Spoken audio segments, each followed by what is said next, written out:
สรรเสริญเป็นห้องพ่อเงินพ่อทองแผ่กว้างผู้บาสีวิจัยเป็นพระผู้สร้างเป็นที่กล่าวขานเล่าสืบกันมาท่านเป็นตนบุญเป็นตนเมตตาสร้างวัดสร้างวา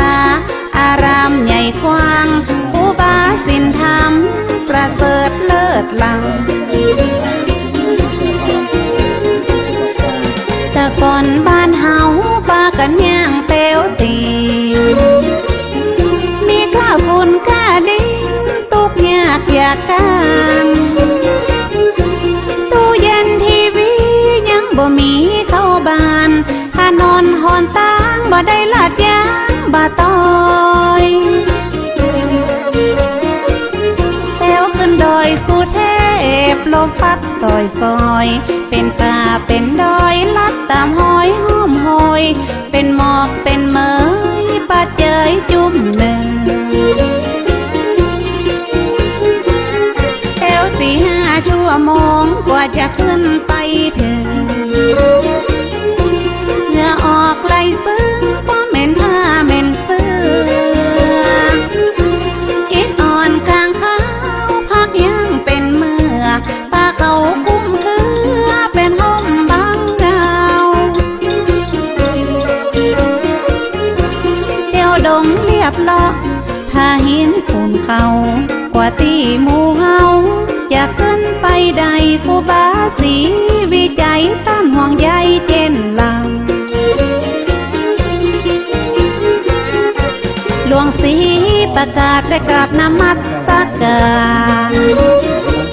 นิมนต์ครูบาสินธรรมขอมาย่อยกึศสร้างว่าจะปักเสาไฟขึ้นไปแบบนั้นครูบาสินธรรมบ่ได้หับปากหับกลางครูบาบอกอู้เพื่อหูเหตุการณ์ต้องสร้างหนทางขึ้นไปถึงจะได้ถึงจะปักเสาไฟขึ้นไปง่ายง่ายครูบาสีวิจัยว่าจะสร้างถนนอย่าหารถยนต์แต้วขึ้นบนเหือได้หลวงศรี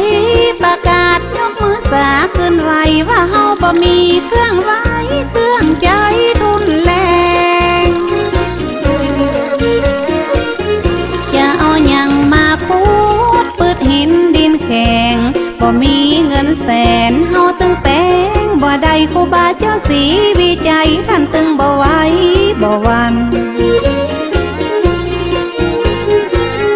แต่ว่าบุตรว่าดาตึงจะมาจ่อยแปลงห้อมใจห้อมแห้งจ่อยกันคึดกันสร้างแต่บ่มีเงินเป็นแสนเป็นล้านจ่อยกันคึดสร้างมันตึงจะใหญ่ขึ้นมา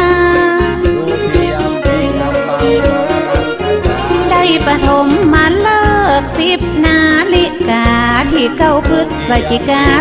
2477แม่นมันครูบาได้เป็นประธานขุดแถวทางเริ่มเก่า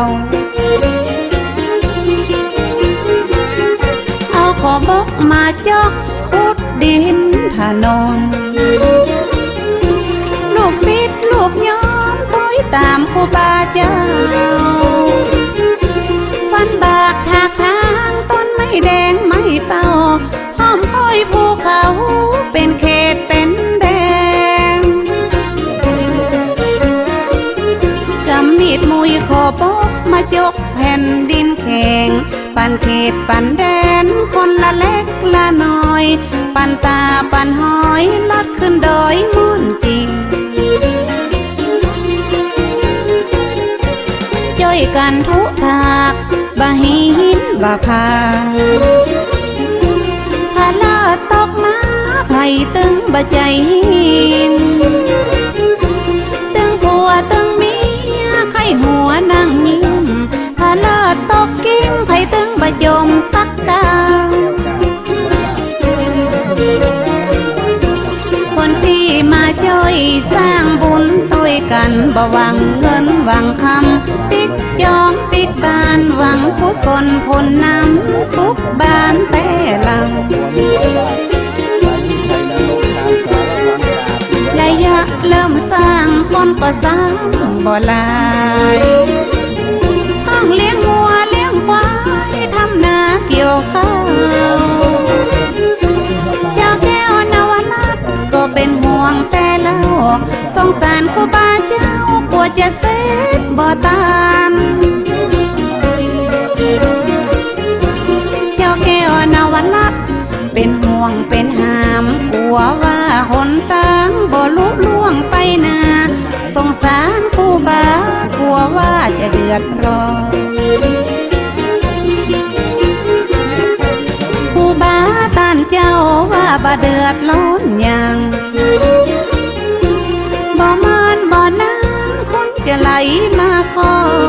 นคนจะหลั่งไหลพากันมาตัวห้องถนนจะต้องเสร็จภายใน6 เดือนคนป่าละมีตึงบ่มีในเหมือนผู้คนพลเมืองไล่กันมาร่วมสร้างตัดไม่บงไม่สร้างแปลงปลาลำโหสร้างกะเลียงเงี้ยวห่อไตลวะไตเขินมาช่วยกันสร้างถนนยิ่งใจหนุ่มเท่าลำปูนลำปางเมืองฝางเมืองเป้าแต่นั่นพายาวเจียงแสนเจียงหายปะลองมูเสอมาเป็นเส้นเป็นสายคนยองคนไตหลายจองหลายบ้านช่วยกันเที่ยวคนตาเมื่อไหลใครยองเอาขอบอกมาจอกบ่หินบ่พาตาใน10 ว่าวัดมาเป็นถอยตามเจตนาป้อนานป้อน้อยคนหลายพันหลายร้อยมาช่วยกันสร้างผลตาห้องก็เกี่ยมกับข้าวจีนปลาอาหารมาแบ่งมาปันกินกันว่าอันสนุกสนานบ่เหน็ดเหนื่อยเมื่อยล้าระยะหนทาง11 กิโลไปผู้บาสีวิจัยบอกกลัวภัยตั้งนาได้เป็นประธานขุดดินทางหญ้าล่อนแหลมแหมป่าได้เป็น5-6 เดือนผู้บาท่านเจ้าจะมีในเหมือนส่องแสงลองเรืองทั่วเมืองทั่วบ้านเป็นแสงน้ำตาเหมือนตะวันส่องฟ้าผู้บาเป็นประธานคือสร้างถนนลูกศิษย์ลูกโยมบ่เต็มตาเต็มหน้าเหมือนพระองค์อินบินสารเมฆฟ้าทรงเทวดามาเกิดเมืองคนแต่บ่บูดวดามาช่วยสร้างถนนก็คือทุกคนที่มาช่วยกึศสร้างเหมือนครูบาศีลธรรมท่านได้อ้างกล่าวไว้ยิ่งใจใหญ่น้อยมาช่วยกันสร้างถนนห้องมาเป็นขายโยมจะขอบวชเธอได้เจ้าเขาชนบทจะตุกยากไรต่างก็ยกมือไหว้มาขอติดตามครูบา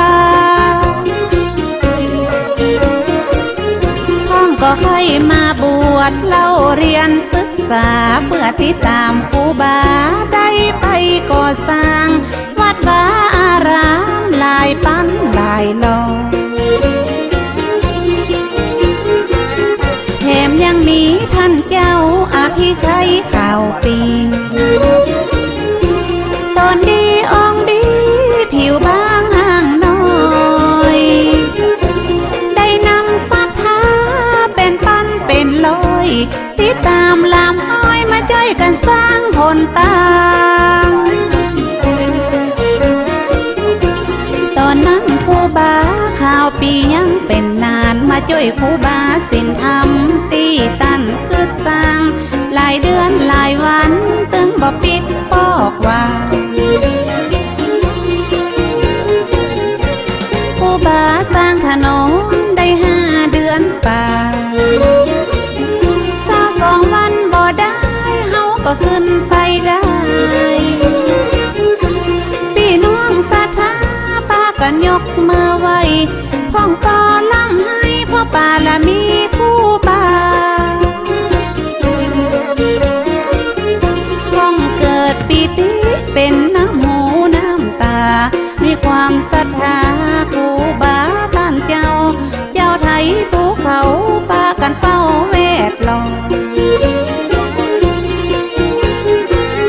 เหมือนกับเนรมิตบ่คิดบ่ฝันเมื่อแต่ว่าดาบันดาลเฮาหันตัวห้องครูบาสินธรรมชื่อเสียงดังกองดังไปตัวห้องถึงจันอินจันพองคนมาช่วยครูบาเหมือนหาฟ้าหาฝนพอเต็มถนนขึ้นบนดอยว่าอันกำนั้นหนตางก็เสร็จงามเรียบร้อยวันที่30ตรงกับเดือนเมษาท่านเจ้าครูบาบอกมาเป็นถ้อยลูกศิษย์ลูกโยมตั้งป้อนานป้อน้อยพาเน้นเห็นน้อยมาช่วยกันทำบุญจะจัดพิธีทำบุญเปิดถนนเดือนเมษายน2478แม่นมันอย่าได้เปิดหนตางได้จัดงานครั้งนี้พร้อมจะได้เป๊กครูบาข่าวปีอย่าได้ทำพิธีร่วมกันตีนี้คณะศรัทธามาหลายตางหลายตีลงท่าลงลีมาวัดสีโสดาเตรียมเครื่องไตรยาตานแป้งปลาล้ำสืบยาตา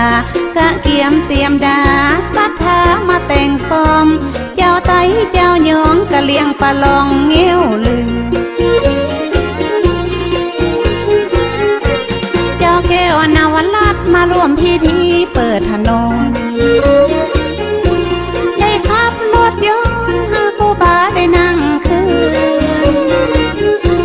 ได้เลิกได้ยามมาช่วยกันลุมครูบาได้นั่งรถขึ้นพ้องตีกองสะบัดใจพ้องฟ้อนพ้องเต้นไปเป็นเส้นเป็นสายจนไปถึงบันไดขึ้นพระธาตุว่าอันได้ฉลองคนต่างขึ้นโดยสุเทพตอนนั้นกราบนบพระพุทธพระธรรมพระสงฆ์ขอเป็นมงคลครูบาได้สร้างกลายเป็นทรัพย์ป่าทองห้องพอใหญ่กว้างคุ้มครองเจ้าบ้านได้กราบไหว้บูชาพี่น้องไทยต่างชาติต่างศาสนาไหว้ปาละมีครูบาที่ตั้นได้กึดสร้างถนนหนตางขึ้นบนดอยสุเทพ